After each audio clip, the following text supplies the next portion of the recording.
Pope Leo XIV, in his Angelus address, said, "Dear brothers and sisters, happy Sunday. Today's gospel presents two individuals, a Pharisee and a tax collector, who are praying in the temple. The first boasts a long list of merits. He has done many good works, and for this reason he feels superior to others, whom he judges contemptuously. He stands with his head held high.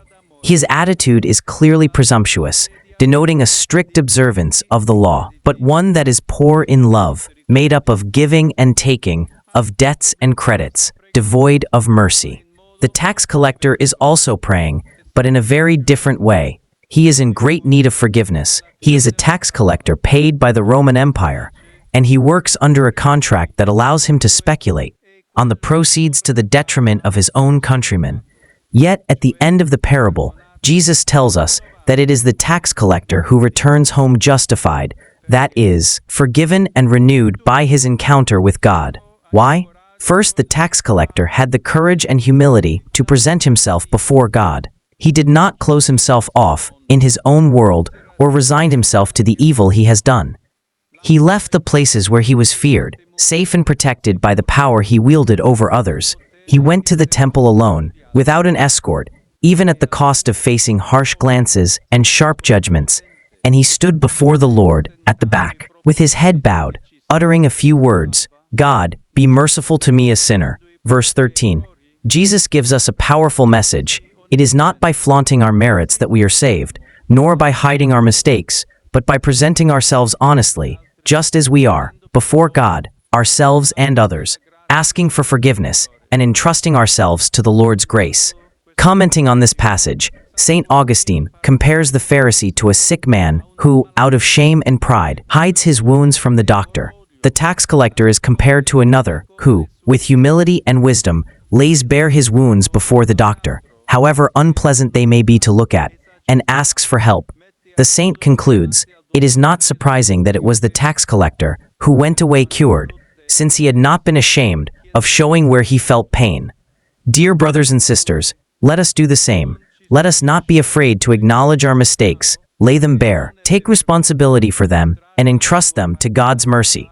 That way, His kingdom, which belongs not to the proud but to the humble, and is built through prayer and action, by practicing honesty, forgiveness, and gratitude, can grow in us and around us.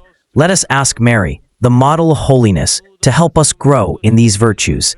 After the Angelus, the Pope said, "Dear brothers and sisters, I express my heartfelt closeness to the people of eastern Mexico, which in recent days was hit by flooding. I pray for the families and for all who are suffering because of this calamity, and I entrust to the Lord, through the intercession of the Blessed Virgin, the souls of the deceased." Our prayer for peace continues unceasingly, particularly through the communal recitation of the Holy Rosary. As we contemplate the mysteries of Christ together with the Virgin Mary, we make our own the suffering and the hope of the children, the mothers, the fathers, and the elderly who are victims of war. And from this heartfelt intercession arise many gestures of evangelical charity, concrete closeness, and solidarity. To all who each day carry forward this commitment with trusting perseverance, I say once again, blessed are the peacemakers.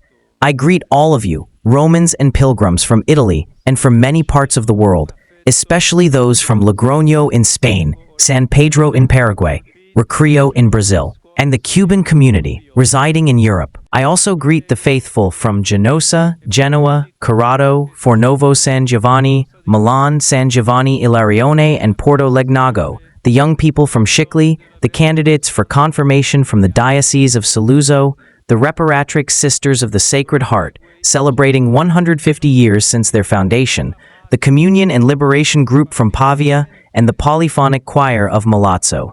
Thank you all. Have a pleasant Sunday. Benedicat vos omnipotens Deus, Pater et Filius et Spiritus Sanctus. Amen.